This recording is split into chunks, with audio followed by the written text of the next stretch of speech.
retrouve aujourd'hui pour une nouvelle vidéo. Rien de mieux que le 22 septembre pour vous parler de ma sélection de livres à lire pour la période de l'automne. Je vous en ai sélectionné 10 qui sont parfaitement, selon moi, dans le thème. C'est 10 livres que j'ai lus et que j'ai beaucoup aimés, sinon je ne vous en parlerai pas ici, qui soit se déroulent pendant l'automne, auquel cas on est parfaitement dans le thème, soit ont une thématique ou un lieu et une météo, si je puis dire, qui fait penser à cette saison-là et qui du coup s'inscrivent parfaitement dans la thématique. Voilà, on commence tout de suite. Le premier roman de cette sélection, c'est Les gens heureux lisent et boivent du café d'Agnès Martin-Lugan. C'est un tout petit livre que j'ai lu il y a quelques temps mais qui m'est resté bien en mémoire. Il ne se passe pas nécessairement en automne, mais on va suivre l'histoire de Diane. Diane, c'est une femme qui est endeuillée puisqu'elle a perdu son mari et son enfant. Elle est en train de traverser une période affreusement douloureuse. Et pour essayer un petit peu de reprendre goût à la vie et puis de s'éloigner un petit peu aussi de son quotidien, des proches qui lui restent, elle décide de s'exiler vers l'Irlande totalement seule. Et donc en Irlande, voilà, on va suivre un petit peu son périple, ses rencontres, et on est dans une atmosphère qui est quand même assez humide, assez maussade. On est en plein milieu des plaines irlandaises. Et voilà, donc l'atmosphère se prête, je trouve, totalement à l'automne, et on va suivre ce personnage donc de Diane qui est en plein deuil, qui ne sait pas vraiment contrôler ses émotions, qui va faire là-bas des rencontres qui vont changer sa vie. Et ce livre, il est émouvant. Il est juste, il est vraiment très très beau. C'est le premier tome, vous avez la suite également si ça vous intéresse, il y a un tome 2. Mais cette lecture, je l'avais adoré, il se dévore, et pour moi c'est un livre un petit peu un indispensable à lire sur la période de l'automne. Voilà, ça c'était pour le premier. Le second, c'est une surprise pour personne. Je ne peux pas faire une vidéo où je vous parle des romans à lire en automne sans vous parler de Cozy Murder. Je suis désolée d'avance, je sais que je vous saoule avec cette saga, mais le second que je vous recommande, c'est Rendez-vous avec le crime de Julia Chapman, parce que l'atmosphère automnale est totalement au rendez-vous. On est donc à Bruncliffe, qui est un petit village du Yorkshire en Angleterre. On a une atmosphère totalement boueuse, on est dans la campagne au milieu des moutons. Et on va faire la connaissance de deux personnages qui sont Samson et Delilah, que tout oppose plus ou moins. Des personnages qui ne s'entendent pas a priori entre eux et qui vont bien être obligés de collaborer pour mener à bien une enquête, puisqu'un meurtre a été commis à Bruncliffe. Et voilà, cette saga, vous le savez, c'est ma saga chouchoute. Je trouve que c'est vraiment la saga à lire en automne, emmitouflée sous un plaid, avec soit un feu de cheminée, soit des bougies, histoire d'accentuer encore cette ambiance automnale. Parce que voilà, tout est là dans cette saga. On a l'impression d'avoir la pluie qui nous transperce les vêtements, d'avoir le froid et le vent qui nous fouettent le visage. Et concrètement, moi, à chaque fois que je prends un de ces tomes, je prends aussi un aller simple pour le Yorkshire où voilà, la météo évidemment est au rendez-vous. Et en plus, on a ce côté enquête avec un petit village où tout le monde se connaît. Donc voilà, c'est ma belle découverte. La troisième lecture, c'est un beau bébé que j'ai lu il y a peu de temps et que j'ai beaucoup aimé. C'est Les 7 morts d'Evelyn Hardcastle. Déjà, on a cette couverture qui est juste magnifique. C'est donc un roman qui est assez particulier, puisque son fonctionnement, vous allez le comprendre, est assez bizarre. En fait, Evelyn Hardcastle va être assassinée ce soir à 23 h. On est donc dans une luxueuse demeure anglaise et on va se poser la question de savoir qui avait intérêt à tuer Evelyn Hardcastle.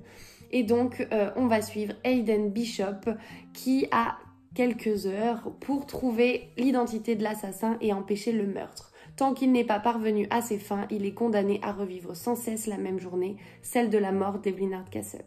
Et quand je vous dis que ce roman est particulier, c'est qu'effectivement, le fait de repartir tous les jours sur la même journée, c'est un fonctionnement assez étrange, si je puis dire. Mais on n'est pas vraiment tous les jours sur la même journée, puisque je ne vous spoile rien, mais chaque journée est quand même différente. On a beaucoup de personnages, on a beaucoup de points de vue, et on va essayer de se mettre dans la peau de chacun pour faire toute la lumière sur le meurtre d'Evelyn Hardcastle et surtout comment l'empêcher pour qu'il n'ait pas lieu. On est donc dans une grande demeure en Angleterre. Il y a une forêt autour et toute l'atmosphère, il y a juste qu'à regarder la couverture, toute l'atmosphère, je trouve, correspond avec la saison de l'automne, d'où le fait qu'il soit dans cette sélection. Le quatrième, selon moi, qui correspond parfaitement à cette ambiance automnale, c'est le tome 1 des Sœurs Mitford Enquête, donc l'assassin du train que moi j'ai dans l'édition livre de poche. On est à mi-chemin entre une enquête et de l'ambiance. Concrètement, on est donc en 1919 dans une maison un petit peu à la Downton Abbey où donc maître et domestique évoluent dans la même maison. Et on va suivre principalement Louisa qui est la domestique de Nancy, qui est l'une des sœurs Mitford, l'une des filles de la famille Mitford. Elles s'entendent assez bien toutes les deux et vont être mêlées un petit peu malgré elles au meurtre de Florence Nightingale, donc une infirmière qui a été retrouvée morte dans un train à bord de l'Express de 15h20. C'est donc un fait réel, la mort de cette infirmière-là. C'est une affaire qui n'a jamais été élucidée et qui donc a été un petit peu retravaillée dans ce tome-là. Et c'est très très très sympa d'évoluer dans cette atmosphère avec Louisa et Nancy qui vont et bien évidemment enquêter elles-mêmes sur la mort de cette infirmière. Et à la fois, on va les suivre dans leur vie de tous les jours avec tout ce qui s'ensuit, donc la vie d'une grande demeure, le côté, voilà, vie des domestiques et petits secrets, vie des maîtres et petits secrets aussi, et lien entre maîtres et domestiques. Et on a une atmosphère qui est assez sombre, l'atmosphère donc d'un manoir un petit peu. On a tout ce côté un petit peu gothique de l'époque qui va avec, et pour moi voilà, c'est pareil, c'est un livre qui se prend sous un plaid avec une bonne tasse de thé, de tea même devrais-je dire, et voilà, donc il était tout à fait normal lui aussi que je le mette dans cette sélection. Le cinquième, c'est lui aussi un cozy mystery, c'est le premier tome des aventures d'Amish Macbeth, je ne sais jamais comment on prononce, de M.C. Beaton, qui est également l'auteur qui a écrit la saga Agatha Raisin et plus récemment Les Enquêtes de Lady Rose aussi, qui a été réédité chez Albin Michel. Et donc ce premier tome met en scène l'inspecteur Hamish Macbeth. On est dans les Highlands en Écosse. Hamish Macbeth est donc le policier du petit village de Lockdub, qui est situé littéralement au beau milieu des Highlands. Il n'a absolument pas d'ambition professionnelle, mais il peut compter sur son intuition naturelle pour mener à bien ses enquêtes. Ses qualités lui seront bien utiles quand le corps sans vie de Lady Jane Winters, langue de vipère notoire et participante au stage de pêche à la mouche du village, est retrouvée dans la rivière. Secondée par la délicieuse Priscilla Alberton Smith, Hamish s'immerge en eau trouble pour démasquer l'assassin. Et là encore une fois, on est sur cette atmosphère plutôt pluvieuse. On est sur un stage de pêche en plein milieu des Highlands, au fin fond de l'Écosse. On a des personnages assez particuliers. Et le flegme de cet inspecteur, de ce policier même, il est même pas inspecteur, de ce policier Hamish Macbeth, on a des touches d'humour aussi et c'est plutôt léger, ça se lit bien, on a une enquête, mais finalement c'est pas ça qui fait qu'on lit cette saga, c'est pour la globalité, si je puis dire, et l'enquête, et le personnage, et tout l'univers qu'il y a autour, et puis aussi quand même, on va pas se mentir, pour cette très belle couverture qu'on a chez Albin Michel. Je change de registre avec les Cozy Murder et nous partons pour un manoir en Cornouailles. Ici, on est en 1968 à Pencrow, qui est un grandiose manoir dans lequel les Alton et leurs 4 enfants élisent domicile l'été. Le temps semble s'y être arrêté et défile sans encombre, jusqu'au drame qui vient bouleverser leur vie à jamais. Plus de 30 ans plus tard, Avec son fiancé John, Lorna roule à la recherche du manoir des Lapins Noirs, cette maison où elle a séjourné enfant. Elle rêve d'y célébrer son mariage. Tout dans cette vieille demeure l'appelle et l'attire. Mais faut-il vraiment déterrer les sombres mystères de ce manoir en Cornouailles? Lorna est bien loin d'imaginer que les secrets et mensonges de la famille Alton vont rejaillir sur sa propre existence. Et donc là, concrètement, on est, comme je vous le disais, dans les Cornouailles. On a une atmosphère de manoir, de grande demeure familiale qui a vécu ses plus belles heures il y a quand même quelques années. Et on va suivre ce couple et précisément Lorna qui part un petit peu sur les traces de son passé, mais qui comprend vite que les portes lui sont fermées et que il vaut mieux pas pour elle qu'elle essaye de déterrer ses vieux secrets et qu'elle risque, si elle décide de le faire quand même, de faire ressurgir les démons du passé. Si vous aimez les secrets de famille, les histoires un petit peu familiales avec, qui plus est, le contexte des Cornouailles en arrière-plan, ce roman, il est fait pour vous.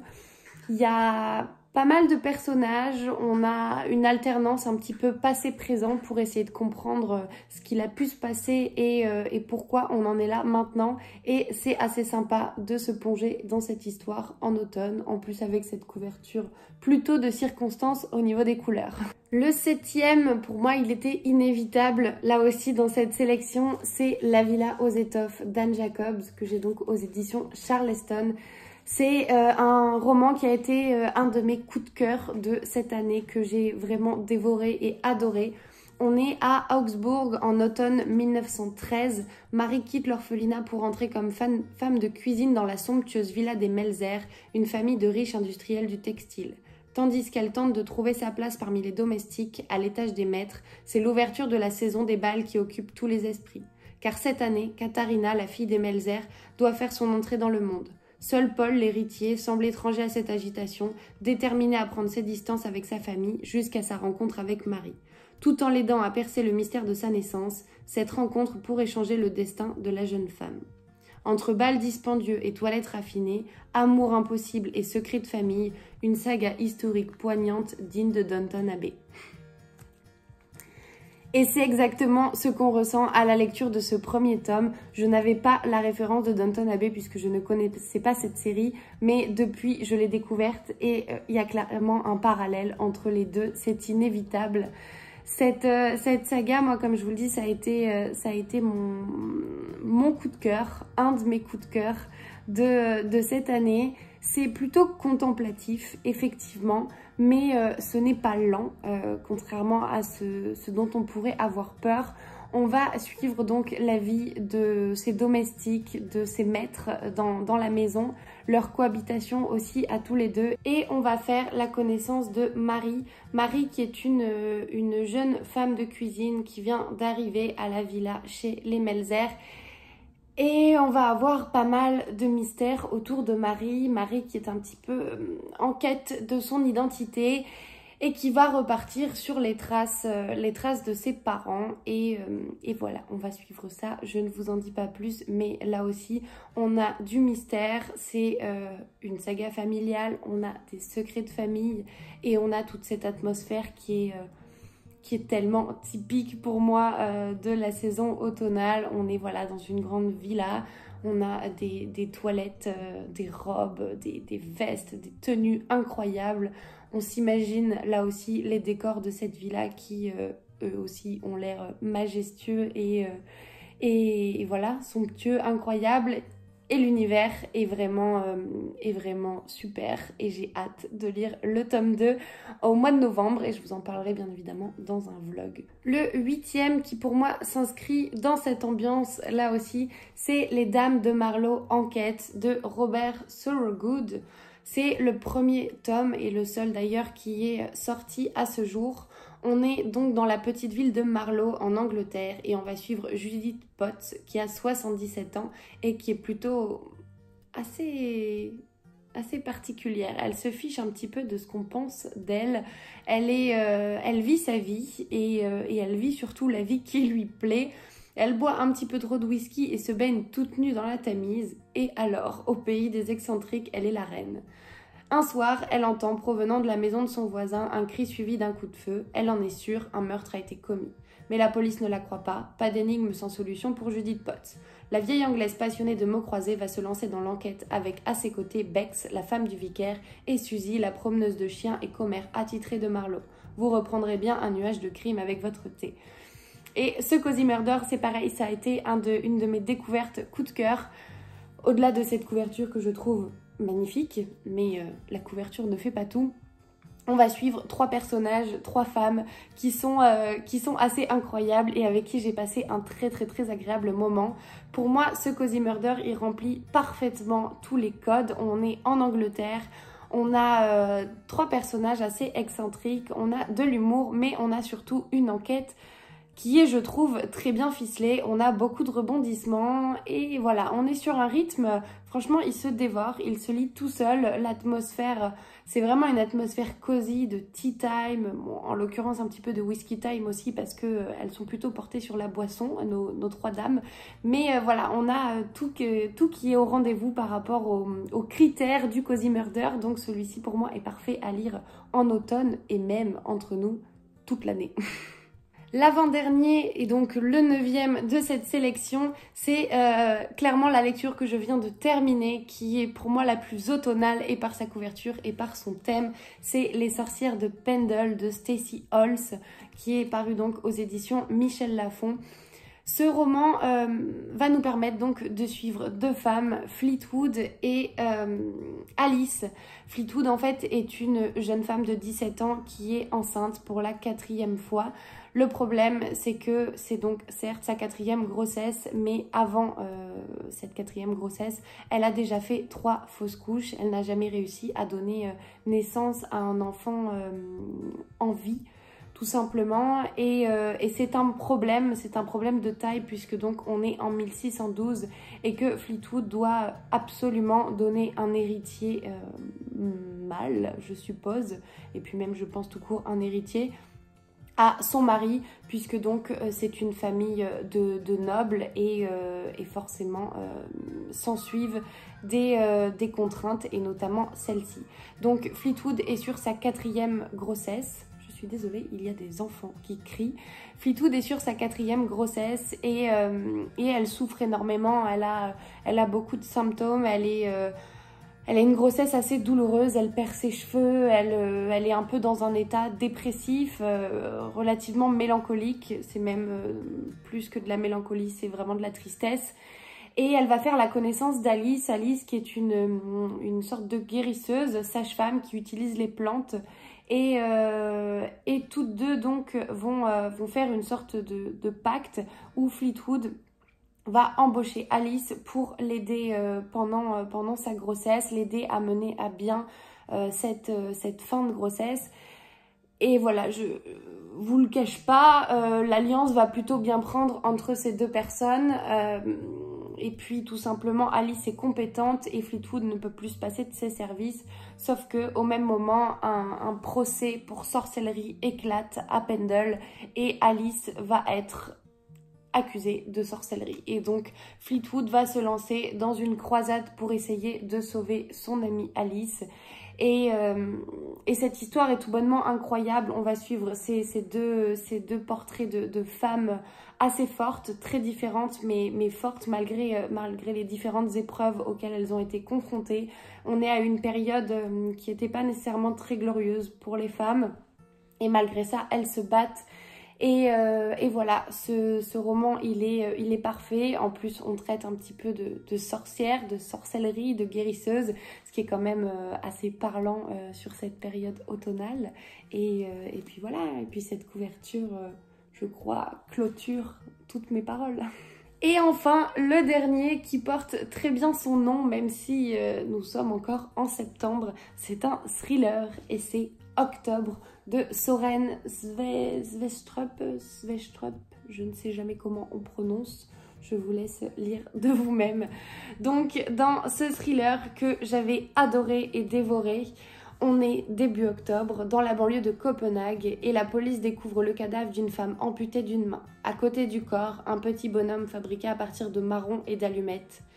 Chargée de l'enquête, la jeune inspectrice Naya Toulin et l'inspecteur Mark S. apprennent que cette figurine est porteuse d'une mystérieuse empreinte digitale qui appartiendrait à la fille de Rosa Hartung, ministre des Affaires sociales, enlevée 1 an plus tôt et présumée morte. Toulin et S explorent toutes les pistes qui leur révéleraient un lien entre la disparition de Christine Hartung et la victime à la main coupée. Lorsqu'une autre femme est tuée selon le même mode opératoire, ils comprennent que le cauchemar ne fait que commencer. Et ce thriller, malgré ses 730 pages, se dévore à une vitesse folle. On a énormément de rythme. L'auteur est en fait scénariste voilà, pour la série The Killing. Donc si vous connaissez cette série, vous reconnaîtrez peut-être la patte de l'auteur. Mais c'est une écriture qui est très cinématographique. On s'imagine parfaitement et les personnages et les actions et les lieux dans lesquels l'histoire se déroule. On a une enquête qui va très vite, dans laquelle on est happé dès les premières pages. On a 2 enquêteurs qui sont très attachants eux aussi, malgré ce qu'on peut en penser au début. Et surtout, on va rentrer dans cette enquête qui va prendre des proportions énormes, puisque donc on a affaire à la disparition de la fille de la ministre des Affaires sociales, ce qui n'est quand même pas rien. Et cette affaire va être mêlée bien évidemment à la découverte des cadavres. Et on va essayer de faire le lien entre les deux. On va explorer plusieurs pistes et on va remonter très loin. Et j'ai trouvé que cette enquête, elle était merveilleusement bien ficelée. Que l'auteur nous balade jusqu'à la fin, même quand on pense un petit peu avoir compris, finalement pas du tout. Et voilà, j'ai vraiment adoré cette enquête, qui plus est, bon, le titre et puis cette couverture avec des feuilles oranges fait que c'est un inévitable, c'est même un classique pour moi pour l'automne. Et voilà, si vous aimez les thrillers, n'ayez absolument même pas peur, parce que ici on n'est pas sur du gore, on n'est pas sur du glauque, on est simplement sur une enquête qui va vous prendre aux tripes et dont vous aurez envie de connaître le dénouement dès les premières pages. Franchement, il se dévore, donc je vous le recommande fois 1000. Je m'arrête ici, c'est terminé pour cette vidéo. J'espère que ça vous a plu, j'espère que ces 10 romans vous auront peut-être donné envie, et si c'est le cas, n'hésitez pas à me le dire en commentaire. Ça me fait toujours plaisir de savoir que j'augmente vos pales et vos wishlists. Je suis un peu sadique, mais voilà, c'est toujours un plaisir d'échanger, et si vous en avez lu certains, n'hésitez pas à me donner votre avis aussi en commentaire, c'est fait pour ça. J'ai le projet de vous faire de plus en plus de vidéos comme ça, notamment pour les saisons déjà, et là j'essaye de le faire avec l'automne, mais j'aimerais bien m'y tenir pour les saisons à venir. Et voilà, je m'arrête ici et puis je vous dis à la prochaine.